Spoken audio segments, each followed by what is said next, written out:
सारथी। उद्योगपति रतन टाटा के निधन पर उत्तराखंड में शोक। राज्यपाल गुरमीत सिंह और सीएम धामी ने जताया दुख। सीएम ने कहा कि औद्योगिक प्रगति के साथ सामाजिक विकास के लिए पूरा जीवन किया समर्पित। गृह मंत्री अमित शाह का 13 अक्टूबर को उत्तराखंड दौरा। एनकॉर्ड की होगी समीक्षा बैठक। वाइब्रेंट विलेज का भी करेंगे दौरा।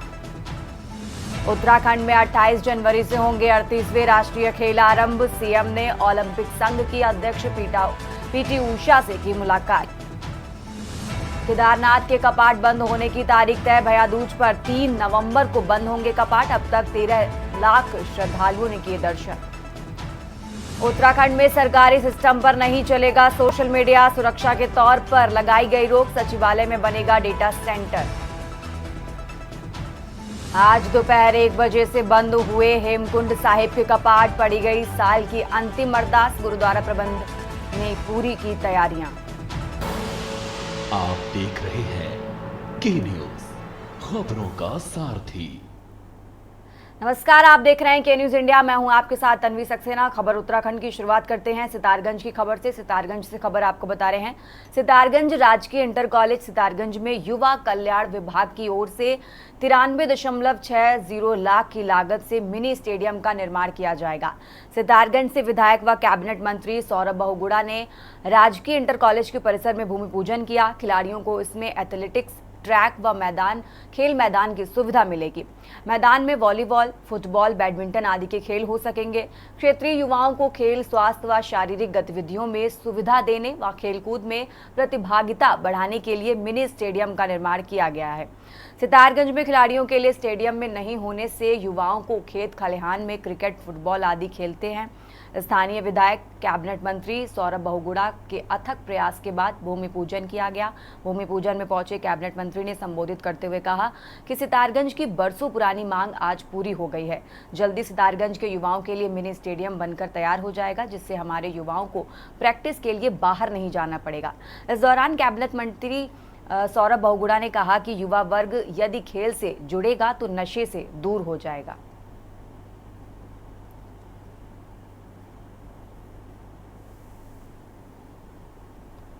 देता हूँ। माननीय मुख्यमंत्री जी का धन्यवाद करता हूँ और माननीय खेल मंत्री रेखा आर्या जी का धन्यवाद करता हूँ। ये बहुत पुरानी एक पेंडिंग डिमांड थी उत्तराखंड के हमारे सितारगंज के युवाओं की कि यहाँ पर एक मिनी स्टेडियम होना चाहिए। मैंने कोशिश करी इस सरकार में, मैंने माननीय मुख्यमंत्री जी के समक्ष ये समस्या रखी है और हमको 1 करोड़ रुपये इस मिनी स्टेडियम के लिए स्वीकृत हुए हैं, जिसमें volleyball court, running track, changing room, toilet, solar lights और हमारे कबड्डी का एक कोर्ट और ये सब चीज़ बनेंगी। युवाओं के लिए बहुत अच्छी चीज़ है, क्योंकि जिस तरीके से उत्तराखंड में युवाओं में प्रतिभा है खेलों के लिए, जिस तरीके से उनमें टैलेंट है, लेकिन उनको मंच नहीं मिल पा रहा, उनको फैसिलिटीज़ नहीं मिल पाती हैं अपना टैलेंट दिखाने के लिए। ये एक फैसिलिटी आज सरकार प्रोवाइड कर रही है। उम्मीद यही है कि इसको हम कोशिश मेरी यही रहेगी कि इसको हम खेलो इंडिया में भी इसको सम्मिलित कर पाएँ केंद्र सरकार में, ताकि जो हमको 4 करोड़ रुपये की सुविधा और मिल जाएगी तो हम इसमें और बच्चों के लिए खेलने के लिए फैसिलिटीज़ बनाएंगे। अब खबर खटीमा से है, जहां जनपद उधम सिंह नगर खटीमा में राज्य कर विभाग की डिप्टी कमिश्नर हेमलता शुक्ला के निर्देशन पर जांच के समय सचल दल की टीम द्वारा टनकपुर ट्रांसपोर्ट के 3 ट्रकों को सीज कर बड़ी कार्रवाई की गई। बताया जा रहा है कि 6 अक्टूबर से पकड़े गए सामान से भरे ट्रकों का भौतिक सत्यापन व मूल्यांकन जारी है। सेल टैक्स की चोरी करने वाले ट्रांसपोर्ट कंपनियों के खिलाफ कड़ी कार्रवाई की जाएगी।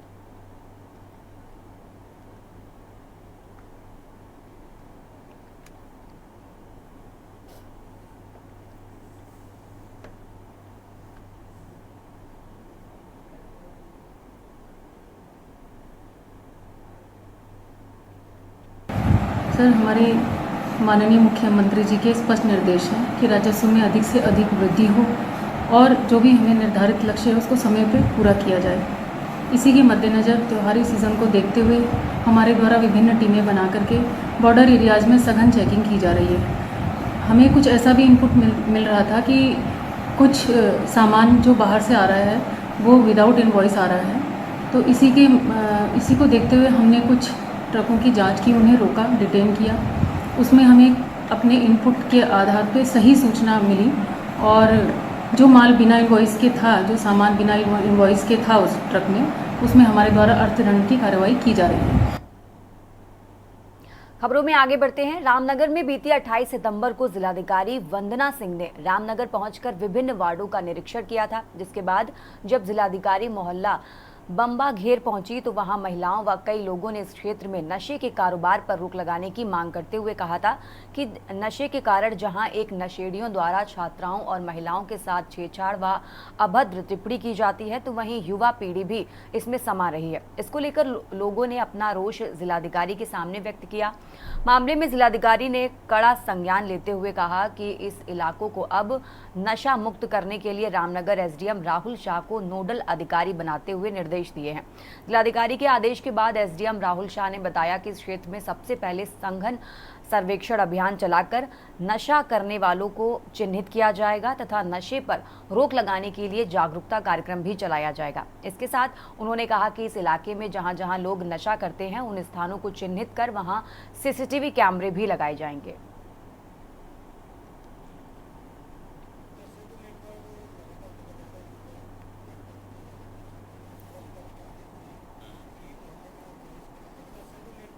लगातार देखा जा रहा है, युवा खासकर उसमें ज़्यादा प्रभावित हो रहे हैं। जिलाधिकारी के आदेश हुए हैं कि एक मोहल्ले में अब जो है इसके लेकर कार्रवाई की जा रही है। किस प्रकार का ये अभियान रहेगा?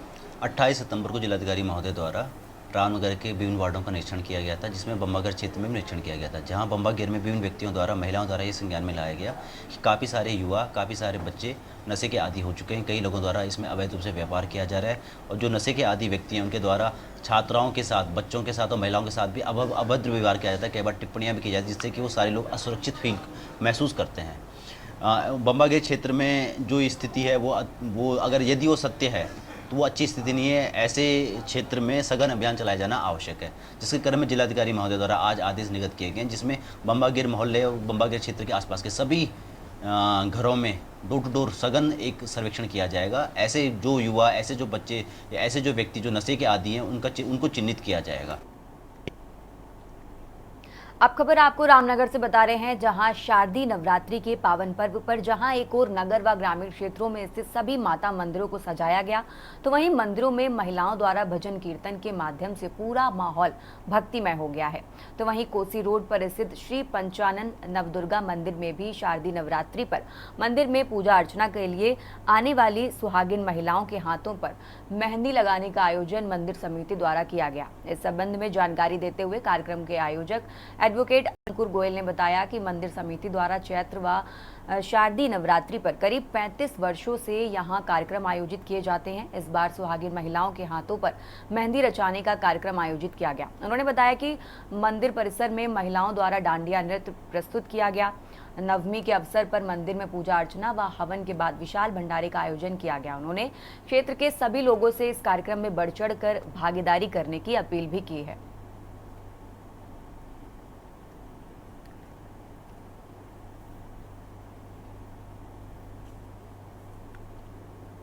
उत्तराखंड की खबरों में आगे बढ़ते हैं और अब खबर आपको डोईवाला से बता रहे हैं, जहां रानी पोखरी में न्याय पंचायत के पंचायत प्रतिनिधियों के सहयोग एक बार फिर भव्य और विशाल दशहरा मेला आयोजित होने जा रहा है। रानी पोखरी में ऋषिकेश रोड पर स्थित राजकीय बालिका इंटर कॉलेज खेल मैदान पर 12 अक्टूबर को शाम 4 बजे दशहरा मेला आयोजित होगा, जिसमें रावण दहन, कुंभकर्ण और मेघनाथ के पुतले का दहन मुख्य आकर्षण का केंद्र होगा। इस बार मेला समिति ने रावण की ऊंचाई 65 फीट जबकि कुंभकर्ण और मेघनाथ की ऊंचाई 45 फीट रखी है। मेला समिति के संयोजक ग्राम प्रधान रानी पोखरी सुधीर रतूड़ी ने बताया कि गत वर्ष की भांति इस वर्ष भी खेल मैदान में दशहरा मेला आयोजित किया जाएगा, जिसका प्रमुख आकर्षण रामलीला मंचन के साथ राम रावण युद्ध होगा। बच्चों के मनोरंजन के लिए खेल खिलौनों की दुकानों के साथ चरखी, झूले और खाने पीने के स्टॉल मेले की शोभा बढ़ाएंगे। इस बार भी जो है दशहरा मेला आयोजन हो रहा है 12 तारीख को, और उसमें वही है रावण और कुंभकर्ण और मेघनाथ के पुतले बनाए जा रहे हैं और सब लोगों को उसमें इनवाइट कर रहे हैं। बड़ा भव्य प्रोग्राम हो रहा है। उसमें कुछ हमारा 1 घंटे का हमारा रामलीला का मंचन भी किया जाएगा, जो हर साल हम लोग कर रहे हैं। इस बार रावण क्या है? लगभग 65 फीट के लगभग रावण की ऊंचाई रखने का हमारा वो बन रखा है। और मेघनाथ कुंभकर्ण ये करीब 50-55 फीट के लगभग। मेला भी लगाया जाएगा वहाँ? हाँ, मेला भी लगता ही है। उसमें कुछ झूले वूले आते हैं लगाने के लिए, वो लगाए जाएंगे। उत्तराखंड की खबरों में यहाँ रुकेंगे एक छोटे से ब्रेक के लिए, जल्द हाजिर होंगे। आप देख रहे हैं के न्यूज खबरों का। ब्रेक के बाद एक बार फिर से आप सभी का स्वागत है। रुक करते हैं खबरों का। देश के साथ ही पहाड़ प्रदेश उत्तराखंड में भी जिहादी घटनाएं बढ़ रही हैं। प्रदेश भर के तमाम जगहों से लव जिहाद के बाद अब थूक जिहाद की घटनाएं सामने आ रही हैं, जिसकी वजह से शांत प्रदेश उत्तराखंड का भी माहौल खराब हो रहा है। अभी कुछ दिन पहले ही लव जिहाद की घटनाएं सामने आने के बाद प्रदेश भर का माहौल खराब हुआ था। इस बीच अब देहरादून के मसूरी और दून शहर से खाने में थूकने की घटना सामने आई है। आपको बता दें कि पहाड़ों की रानी मसूरी में लाइब्रेरी चौक पर पर्यटकों को थूक मिलाकर चाय परोसी जा रही थी, जिसके बाद काफी बवाल हो गया। इस बीच दून शहर में भी इनामुला बिल्डिंग स्थित एक रेस्टोरेंट में भी रुमाली रोटी में थूक लगाकर ग्राहकों को परोसने का वीडियो सामने आया, जिसके बाद पुलिस ने रेस्टोरेंट को बंद कराकर जांच शुरू कर दी है। वहीं लगातार इस तरह की घटनाओं से पर्यटन प्रदेश उत्तराखंड को बड़ा झटका लग रहा है। पर्यटक इन घटनाओं को देखने के बाद सहमे डरे हुए हैं। ऐसे में कुछ लोगों की वजह से आबादी को इसका नुकसान देखने को मिल रहा है। वहीं राज्य सरकार लगातार पर्यटन की गतिविधियों को बढ़ाने के प्रयास कर रही है। मुख्यमंत्री ने देहरादून अल्मोड़ा हेलीकॉप्टर सेवा का शुभारंभ किया है। ये रिपोर्ट देखिए।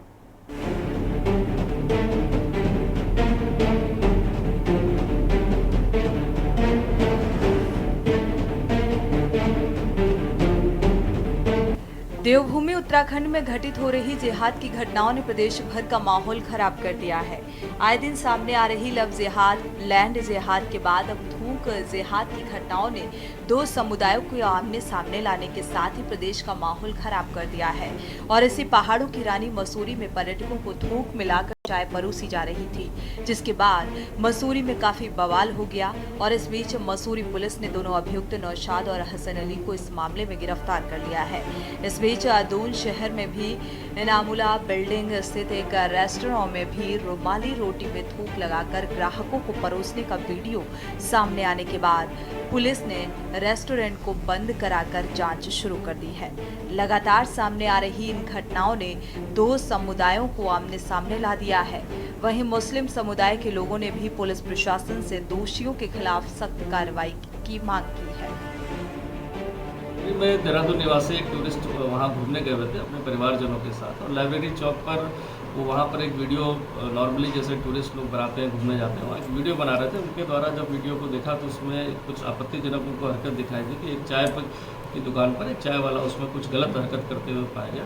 इस संबंध में उन्होंने जो सूचना दी थी थाना कोतवाली मसूरी पर, इसके बाद सुसंगत धाराओं में उसमें मुकदमा दर्ज कर लिया गया। क्योंकि जिस तरह से इस प्रकरण के वीडियो को देखने के बाद और जो शिकायत आई थी उसके परीक्षण बाद कहीं ना कहीं लगता है कि लोगों के स्वास्थ्य के साथ खिलवाड़ करना या इस तरह की हरकतों से कहीं ना कहीं सांप्रदायिक भावनाओं को जो ठेस पहुँचती है, इन धाराओं में सुसंगत धाराओं में मुकदमा दर्ज कर लिया गया।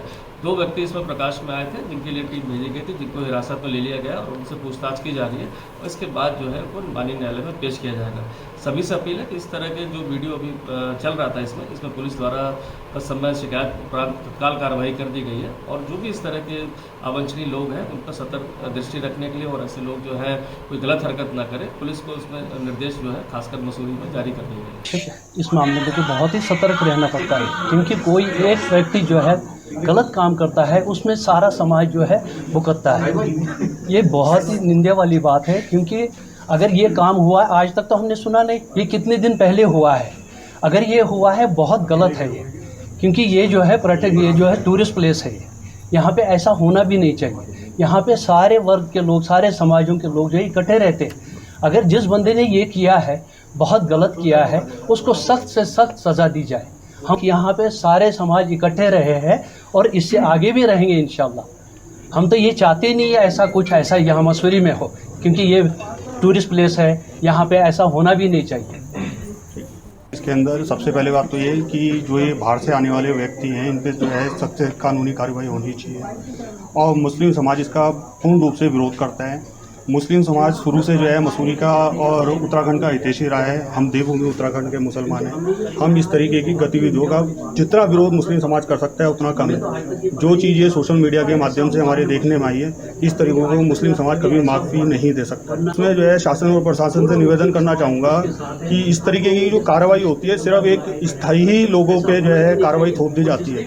कभी एक जायज़ तरीके से इन लोगों का वेरिफिकेशन नहीं हुआ है, ये कहाँ से आ रहे हैं, किस तरीके से आ रहे हैं। अभी मसूरी में आपने देखा होगा कि एक वोट काटने का प्रकरण चला है, जिसका बच्चा मसूरी में हुआ है, उसके बच्चे की शादी मसूरी में हुई, उसके बच्चे हो गए, उन लोगों के वोट यहाँ से काट दिए गए हैं। लेकिन ये भारी लोग आते हैं, इनके आधार कार्ड भी बन जाते हैं, राशन कार्ड भी बन जाते हैं, और कहीं ना कहीं मुझे बड़ा अफसोस होता है कि इस तरीके के लोग जब मेरे समाज से आते हैं, मेरे समाज को बदनाम करने का ये काम करते हैं। आज की प्रेस वार्ता का विषय हिंदू संतों को मुकदमे लगाकर जेल में बंद कर देना और विधर्मी जिहादियों द्वारा हिंदू धर्म पर अभद्र टिप्पणी करने पर भी कोई कार्रवाई नहीं होती। जिस प्रकार आपने देखा, वर्तमान में देहरादून का रेलवे स्टेशन हो, बनफूलपुर हो या विकास नगर की कावड़ यात्रा पर पथराव का मामला हो, इस प्रकार की घटना पहले शांतवादियों में हुआ नहीं करती थी। अब इस प्रकार की घटनाएं होने लगी हैं। हम तो मीडिया के माध्यम से सरकार को कहना चाहते हैं कि जो बाहरी लोग यहाँ पर आकर रहते हैं, वो रेहड़ी पटरी वाले के रूप में हो, फेरी वाले के रूप में हो, बस्तियां बसाकर रह रहे लोगों के रूप में हो, या किसी बाहरी व्यक्ति के यहाँ नौकरी करने के रूप में हो, तो पुलिस प्रशासन को उसका वेरिफिकेशन करना चाहिए। वो भारत का ही नागरिक है, अपितु बांग्लादेश का नागरिक है। उसका जो राशन कार्ड और पहचान पत्र यदि बना है वो आसाम से बना है, तो क्या वास्तव में वो आसाम का रहने वाला है या बांग्लादेश से आसाम में आकर उसने अपने प्रमाण पत्र बनाए हैं? इसका गहन जांच का विषय उत्तराखंड को और देश और पूरे भारत में यह अभियान चलना चाहिए। फिलहाल तो मैं उत्तराखंड के शासन प्रशासन से आग्रह करूंगा कि जैसा अभी अपने माननीय प्रदेश अध्यक्ष ललित जी ने बताया कि 2 बस्तियां तो यहाँ उत्तराखंड में ऐसी हैं जहाँ सैकड़ों की तादाद में रोहिंग्या और बांग्लादेशी रहते हैं। उनको चिन्हित कर पुलिस प्रशासन को भारत से बाहर भेजने की कार्रवाई उन पर करनी चाहिए, उनके दस्तावेजों की जांच करनी चाहिए। आपको बता दें कि उत्तराखंड में लगातार सामने आ रही इन घटनाओं ने न सिर्फ प्रदेश का माहौल खराब किया, बल्कि पर्यटन प्रदेश की छवि को भी नुकसान पहुंचाया। इन तमाम घटनाओं के सामने आने के बाद तमाम सामाजिक संगठनों की ओर से विरोध प्रदर्शन और अन्य घटनाओं के सामने आने से तनाव की स्थिति बनी रहती है, जिससे उत्तराखंड आने वाले पर्यटकों में नकारात्मक का भाव उत्पन्न हो रहा है।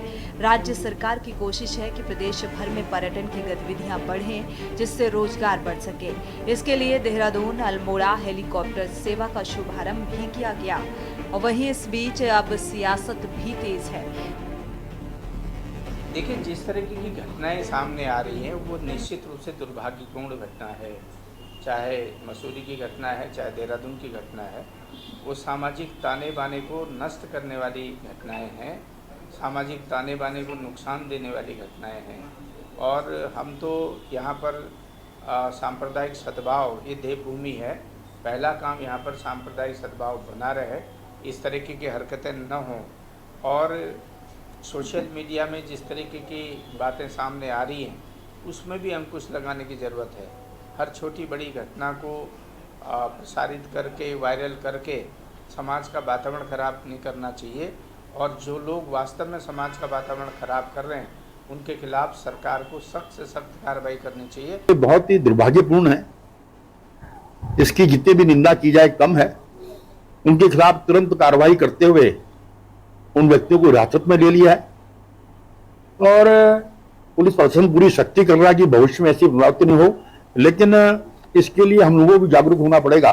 जो अक्सर देखने में आया था, जो सरकार के लोग, क्योंकि वो जो खोखला है टोटली अवैध था, और ये भी जांच का विषय है कि किसकी सहब पर लोगों ने वहां पर खोखे लगाए, इसकी भी जांच होनी चाहिए। जांच सर, जिस तरह से घटनाएं सामने आ रही हैं, लगातार आ रही हैं, लोग माहौल खराब कर रहे हैं। निश्चित ही देखिए, आज देवभूमि का माहौल खराब करने का प्रयास सरकार के लोग कर रहे हैं, लेकिन हमारा पुलिस प्रशासन पूरी मुस्तैदी से काम कर रहा है, और जो भी दोषी हैं इनके खिलाफ सख्त कार्रवाई। कांग्रेस कह रही बीजेपी का आरोप है कि कांग्रेस ऐसे लोगों का समर्थन कर रही है, जबकि कांग्रेस का कहना है कि इन घटनाओं के बाद बीजेपी के नेता माहौल खराब करने की कोशिश कर रहे हैं। Uttarakhand desk report. खबर उत्तराखंड में फिलहाल इतना ही। आप देखते रहिए के न्यूज इंडिया। आप देख रहे हैं के न्यूज, खबरों का